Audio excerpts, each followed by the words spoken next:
I don't know, just maybe if we could kick off, do you want to give us a brief overview of exactly what HPE GreenLake for Block is and how it's coming about? Okay, so HPE GreenLake for Block, otherwise known in the field, let's be honest, Alletra MP. Yeah. We made the decision to have a new naming convention with how we run things. And even though I know the full name for it is HPE GreenLake for Block Storage running on Alletra MP, everybody in distribution and reseller land just calls it Alletra MP. I'm not going to try and push that back. The thing with it is, it's our strategic platform for Block going forward. Now, the trouble is, whenever you say that, everyone goes, everything else is dying. It's like, no. Yeah. You've been in this industry long enough. In any industry, pieces come in, they go out, they phase, we replace. One of the strengths that we've got as a company, I believe, is that we have a very wide range of choice. Now, this platform now is about 2 years old, 18 months, 2 years old, and it will be the direction going forward as we release new products, new services. That will be the default place it goes to. So, if your customers are nimble customers and 3PAR customers, the MP is the platform they should be looking at going forward as the next step in the direction, really. So is it our go-to Block platform? Yes. That's where I would say is the high-level piece to start out at. We've got a lot of people saying, is it based on this? Is it based on that?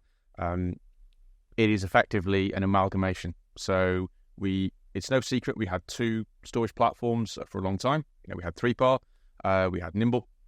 After the acquisition, 3PAR became Primera and became the Alletra 9K. We made the decision to name everything Alletra. I know how the field feels about that. And so effectively that will all kind of consolidate into a single entity or fewer entities to give some simplicity to those resellers that, don't deal with it on a regular basis. Sure, thank you.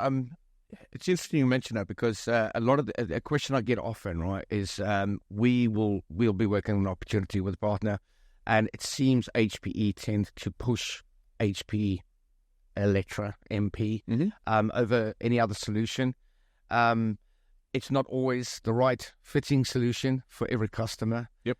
What is the thought behind that? And we're honest here at this podcast. We all know that there's the ongoing war between the sales team and the technical team about, the technical team have their name attached to something. I'm a technical background. We are the more conservative types. We like what's been around for a long time. We know what works. Sales teams have incentive discussions, whatever, and the two meet naturally. That's what happens and always happens in every vendor that I've worked with, in reseller I've worked with. So they want to say, look, is this a good fit? And sometimes it is, sometimes it isn't. And that's the job of the reseller, yourselves, the technical team to educate at that point. And when you have a product come in, the version 1.0, when we first launched it, 18 months ago, 21 months ago, that was designed then to replace the very, very early 3PAR estate, because there were a lot of 3PAR customers that hadn't moved over to Nimble. And the reason for that was they might have really wanted peer persistence. They might have really liked the SSMC architecture. It's like storage allegiances are like football teams. They don't like change. We had it to go into, let's replace the 3PAR estate. But as always, we're a global company. You get Chinese whispers messaging goes out, and sometimes that gets interpreted as, we want it to be everything. And it's down to the individual as well. You might, for example, we might work with you guys and you go, do you know what? We want to be the distributor that sells the most MP out of everybody. Yeah. So somebody at a desk somewhere will go, right, we're going to lead with MP, everything. And it's decisions like that. But I'm a big believer in the frontline sales teams are the ones who make the calls. So I have no problem when in my pre-sales role before of having the salesperson say, look, is this a good fit? Is MP a good fit here? And in the very, very early days, because we released it for a particular group in release 1, so that was Fibre Channel, and that was an all-flash NVMe platform in 2U. So that might not have been a good fit for someone that was 99% iSCSI, used a lot of mechanical drives, that might have had big Nimbles, for example. Yeah. It wasn't a good transition, but we still had the 5K and 6K. But the salesperson is still going to ask, and I'm fine with that. As long as they turn around and you go to the salesperson, do you know what? It's a good shout. It's not a good fit for reasons X, Y, Z back then. Now, with release 4, we've pretty much got all the bases covered.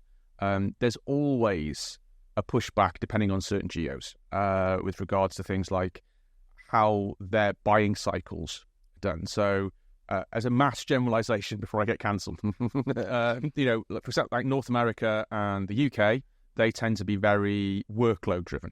If they want to know, so right, well, we're running a lot of Oracle or we're running a lot of databases, we're running AI. Hey, we've Take that one off. Take that one off. But in reality, some of my customers that I work with or resellers I work with in, say, Middle East or Dubai or Africa, they are still very much, how many ports are on the back, how many cores are on the controller, what's the name of the guy that built the circuit board. Those, they're very much treat a box like a server.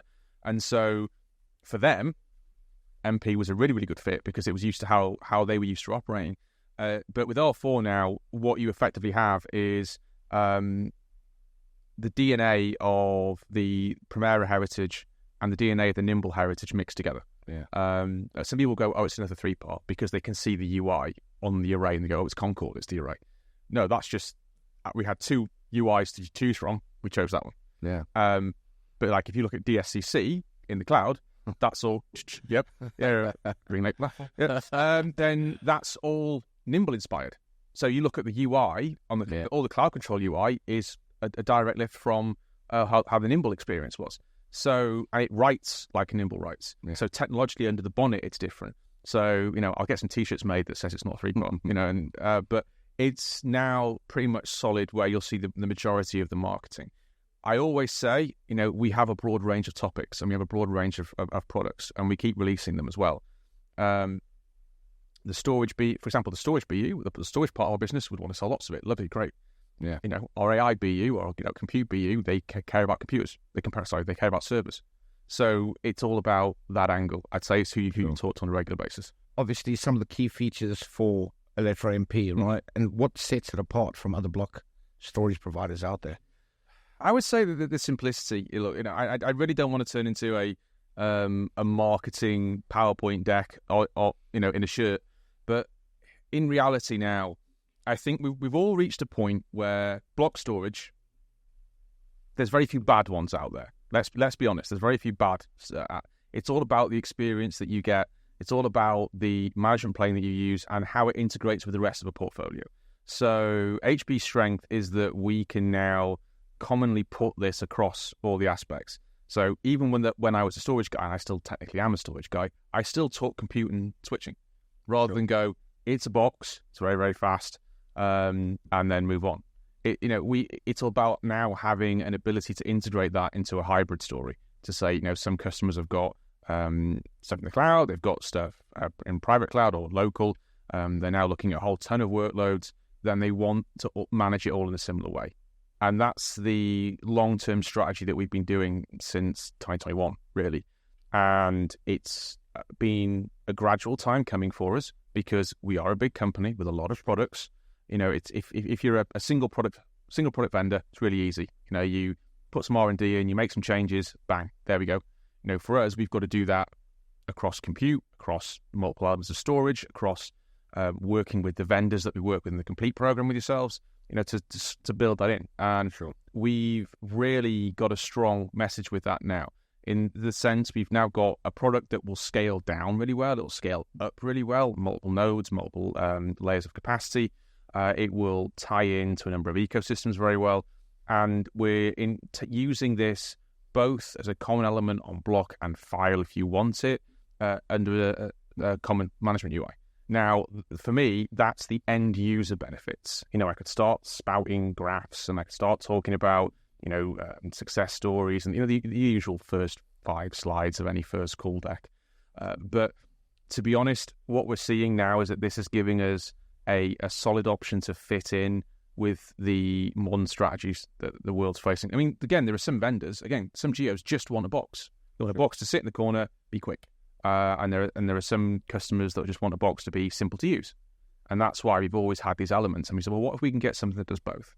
What if we get something that we can turn into a very adaptable, very flexible platform that will evolve over time? The cloud control plane means that we can just keep releasing new features without the customer having to roll out those upgrades.